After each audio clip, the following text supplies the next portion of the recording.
So let's have an example for permutation. We are given here 11p3. So this is the same as the permutation of 11 and 3. So ito yung ating n, ito yung r.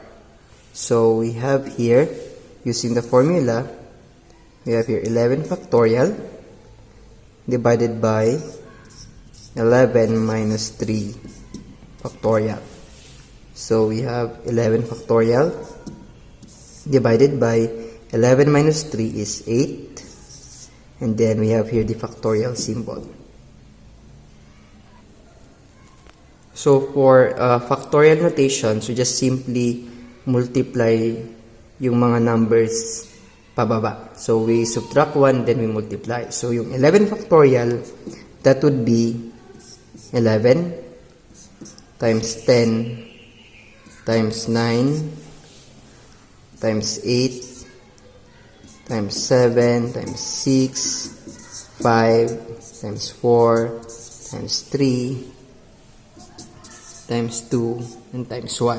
So hindi natin ilalagay doon yung times 0, because if we're going to multiply all these numbers by 0, then the answer would be 0. Over, gawin din natin yun sa 8. So we have 8 times 7 times 6 times 5 times 4 times 3 times 2 and times 1. So that is 8 factorial, and then we're just going to multiply each number.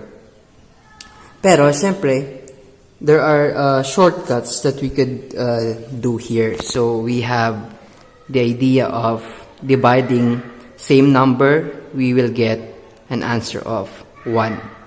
So mapapansin natin yan dyan, yung 8 divided by 8, 1. 7 divided by 7, 1. 6 divided by 6, 1, and so on. Or sa madaling salita, we could actually cancel out. So pag kinakancel natin yung numbers when we're dividing, we're actually dividing it, and then the answer would be 1. So kung ika-cancel natin yan, then we will only be left with 11 times 10 times 9. And then we multiply these three numbers. So we have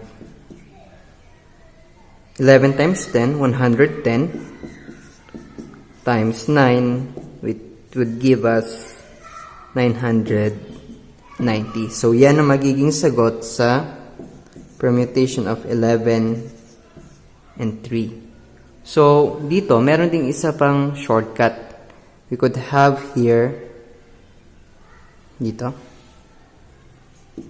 So 11 times 10 times 9 times 8 factorial divided by 8 factorial.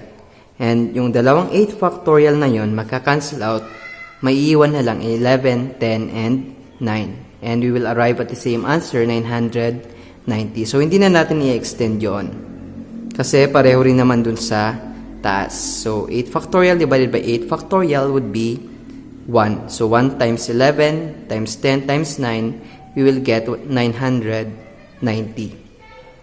So tandaan lang sa factorial, it is considered that 0 factorial is equal to 1. 1 factorial is equal to 1. 2 factorial is equal to 2. And so on. So basta 0 factorial, hindi siya 0.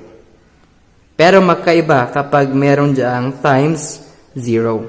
Because everything here would be 0. Pero kung merong 0 factorial doon, then it's multiplying it by 1. So ganun yung sa 0 factorial.